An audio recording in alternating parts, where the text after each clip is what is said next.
Welcome everyone to Child 210, Child Development at BYU Idaho in the online courses.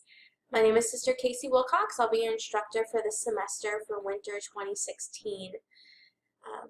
This video lecture will serve a few purposes. One, to introduce you to myself as well as the course and understand the policies and guidelines that I have, as well as an overview of iLearn and how the course is organized on iLearn, especially if this is perhaps one of your first online courses. That will be really helpful to have.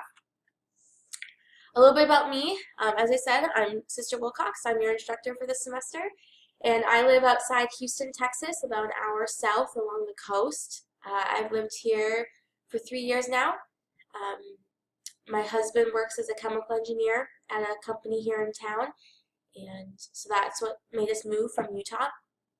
I grew up in Wisconsin my whole life. I joined the church there when I was 18, and then I left shortly after for school in Utah. My husband and I have been married for just over 5 years, and we have, as you can see in the picture, we have a 2-year-old little girl, and then we're expecting our first boy sometime in the month of January, towards the end of the month probably.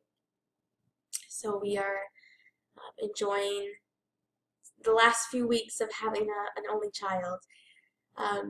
As far as my education, I graduated from BYU in Provo, Utah with my undergrad in recreation, and then I moved on to do my master's at the University of Southern Mississippi, and I received my master's in child and family studies. With my education, I have some experience with children, let alone as a parent, but I also served as a camp director for a YMCA camp for several years with children from 5 to 13.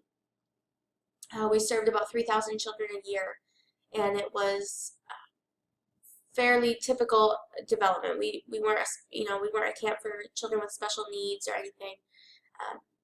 And then I also worked in Utah at a residential treatment center for children.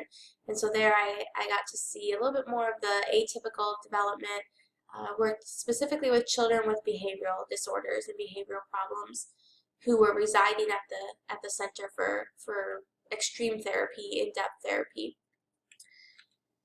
A little bit about the course. I'm not going to read all this. I don't want you to read all of it. It's just there. It's from the syllabus, from the course syllabus. And it goes over what we're going to learn this semester.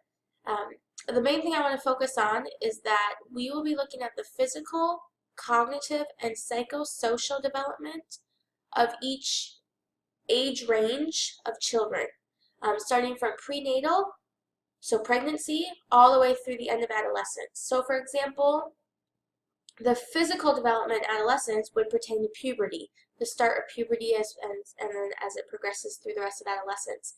The cognitive side of it would be how those adolescents' brains are working. Why do adolescents take more risks? What causes that?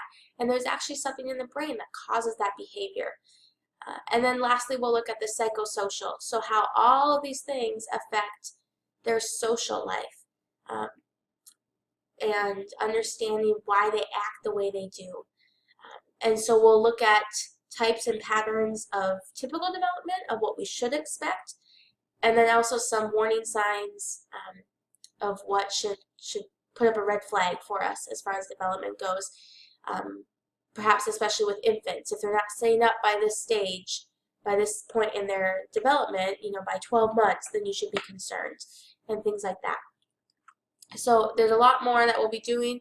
We'll read through the syllabus at a later point, but this course is great. It's so applicable to our lives as parents, as family members, as church members, and it's going to be great.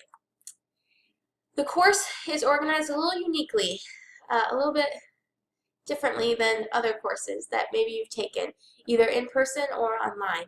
So for example, when typical courses run from Monday through Saturday. So the unit opens on Monday and all the assignments are due Saturday, for example. That's a typical online course. This course is organized into units instead of weeks. So each unit is 2.5 weeks long. So it starts on a Monday, it's due 2.5 weeks later. Then when that unit is due, you go another 2.5 weeks later. So the point of all of this is you can't procrastinate. You have 2.5 weeks, which sounds like a great time, but if you wait until the night before to start all your assignments, you're going to be regretting it. There is a course schedule provided on iLearn. It's also, here's the PDF of it, the exact same version that's on iLearn, and I'll show you how to get there in just a minute. I'll do an iLearn video lecture after this PowerPoint presentation. So here's the course schedule. It tells you the due date and every assignment that's due on that due date. Then it goes into the next unit. Same thing, the due date and all the assignments that are due.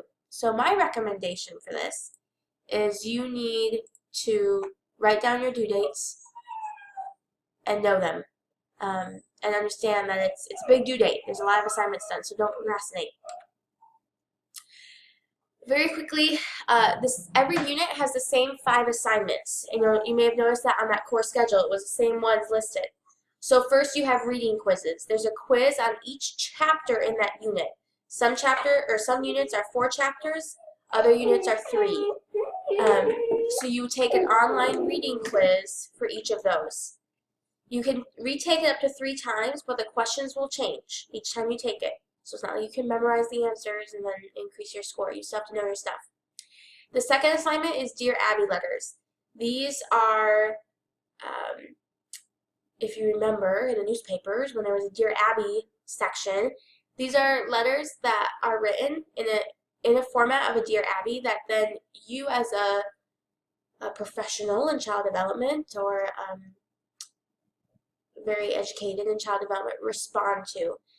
And it turns out to probably be about a 6 to 8 page document when you're all done writing all these responses.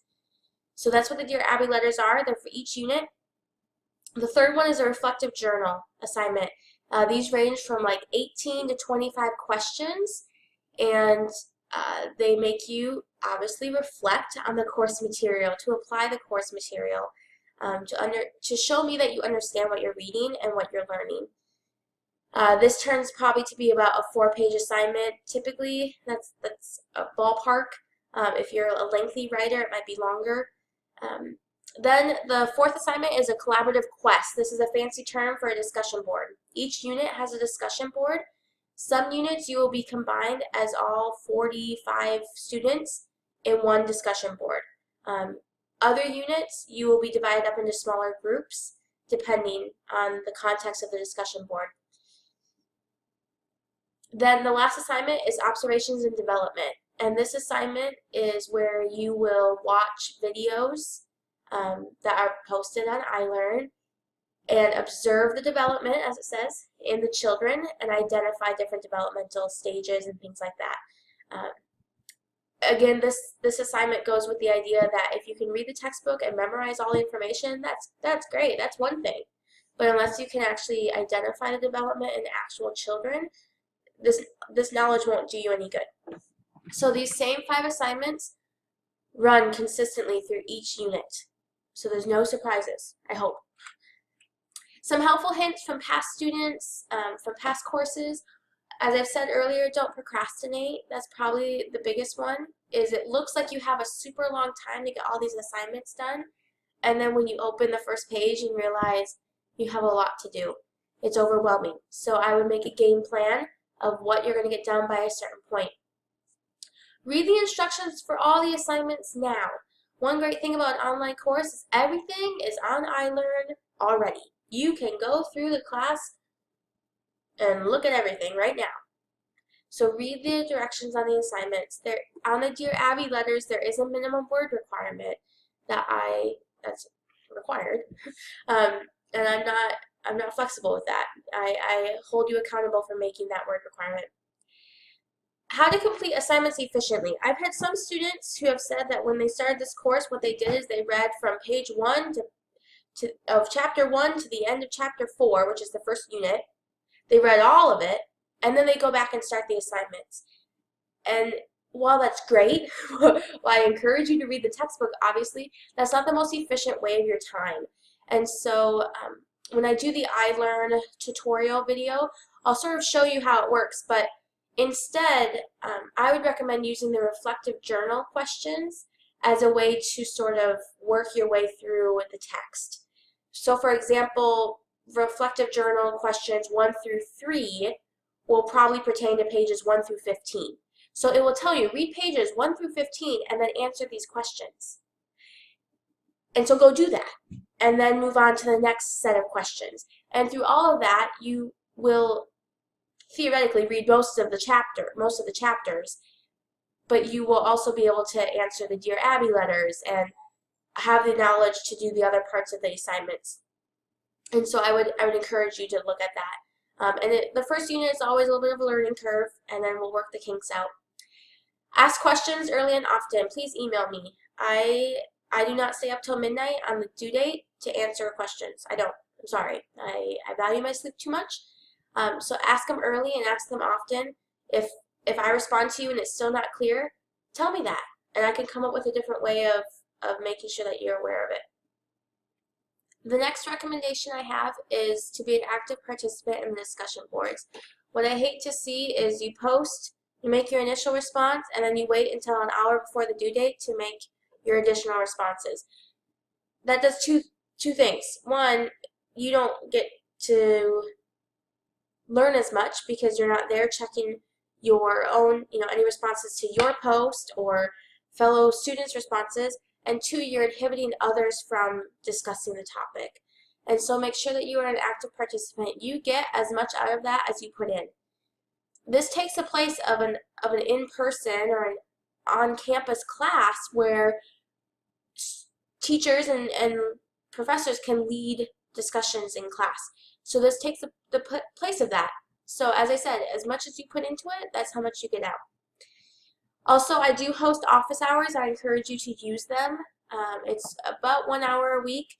If you can't attend them at the time I offer them, just email me and we can arrange another time. What's great about the office hours is it's a virtual meeting website, Adobe Connect, where I can hook up my webcam, I can hook up my screen, so I can share my screen with you if you're having a problem finding something or understanding something. And it's a great way to, email is great too, but sometimes things just need to be done face to face, so to speak. I do have a schedule posted. It is on iLearn, which I'll go over in a little bit, but here it is. It's typically Tuesday nights. Due to a church responsibility, I have to move it 1 week a month to Thursday. I will send out emails every week with when my office hours is as a reminder, but you can put these on your schedule. If something changes, of course, I'll let you know. It's always at the same time, Mountain Standard Time, so be aware of that. And there's a link. I'll show you where the link is on iLearn. All right, I have a few class policies. The first one is late work. I accept late work, up to 5 days late. So if it's due on a Saturday, I will accept late work through Thursday night of the following week. However, each day that you turn it in late, 10% is deducted from your score. I encourage you to still turn in late work because 50% of points is better than 0. And a lot of times when the final grades are due, if students had at least submitted something and gotten half the points, that would have been better than 0 and their grade would have improved. So I do accept late work up to 5 days late, but understand that points will be deducted. Associated with late work, I do have a forgiveness policy. So I understand life is crazy. Kids are sick, your roommate, the car is having problems, and you have to take it in, you have a family emergency, life happens. For each student, I grant one forgiveness deadline, meaning that once each semester, you can email me or contact me before the due date saying, my life is crazy right now. I don't even need an excuse. I mean, if you want to tell me about it, great, but if not, that's okay too. Saying, I need an extension. And I will grant it one time per student per semester. This is a 5-day extension with no penalty, no deduction, but you need to contact me before the due date. You turn stuff in 5 days late and then say, oh, I can use my forgiveness thing. No, I'm going to deduct 50% of your points. It has to be before the due date. even if it's like an hour before, that's okay with me.